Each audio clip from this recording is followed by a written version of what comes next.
बीते रोज मोदी सरकार ने केंद्रीय कर्मचारियों के लिए यूनिफाइड पेंशन स्कीम का ऐलान किया, जिसे लेकर हंगामा मचा हुआ है।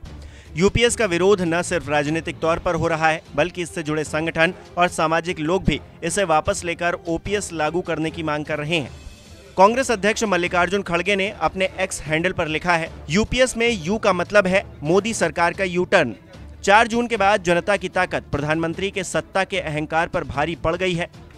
Long term capital gain, indexation के बारे में बजट में रोल बैक, वक्फ बिल को जेपीसी को भेजना, ब्रॉडकास्ट बिल को वापस लेना, लेटरल एंट्री को वापस लेना, हम जवाबदेही सुनिश्चित करते रहेंगे और 140 करोड़ भारतीयों को इस निरंकुश सरकार से बचाएंगे।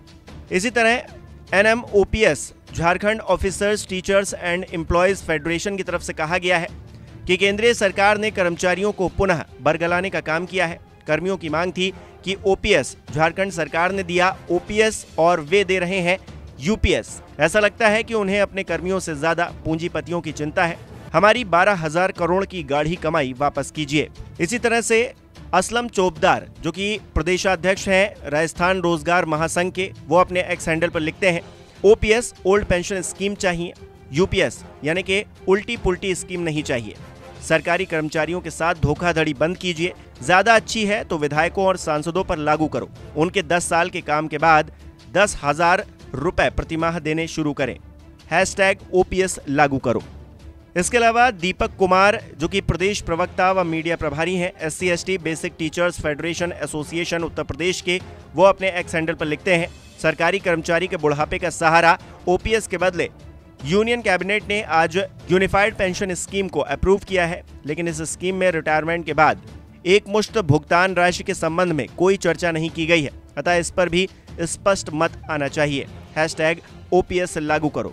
इसके अलावा लोक गायिका नेहा सिंह राठौड़ ने भी तंज कसा है। उन्होंने लिखा है, ओपीएस यानी कि ओल्ड पेंशन स्कीम चाहिए, यूपीएस यानी कि उल्टी पुल्टी स्कीम नहीं चाहिए। सरकारी कर्मचारियों के साथ धोखाधड़ी बंद कीजिए, ओपीएस लागू कीजिए।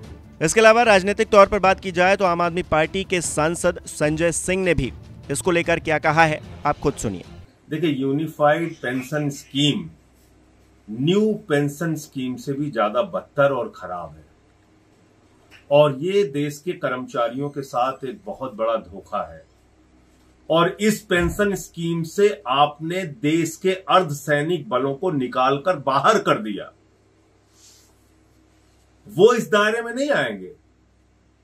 देश के पैरामिलिट्री फोर्सेस इस दायरे में नहीं आएंगे क्योंकि उनकी 25 साल की सर्विस होती ही नहीं। तो जब उनकी 25 साल की नौकरी होगी तभी आप यूनिफाइड पेंशन स्कीम का लाभ उनको देंगे, वरना 10,000 रुपए की पेंशन उनको मिलेगी।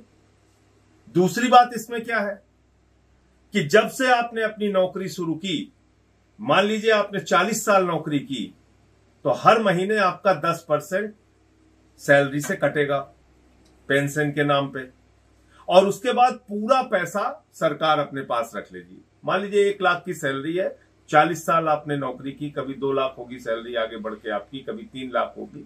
जितना पैसा आता है 10% के हिसाब से वो पूरा का पूरा पैसा सरकार रख लेगी अपने पास।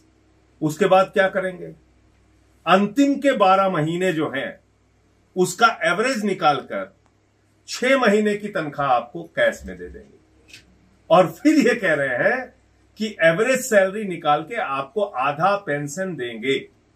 पहले तो आपने एक बहुत बड़ा अमाउंट कर्मचारियों का मार लिया, लाखों रुपए जो अपनी पूरी जिंदगी में उनकी 10% कटौती के नाम पे इकट्ठा होगा।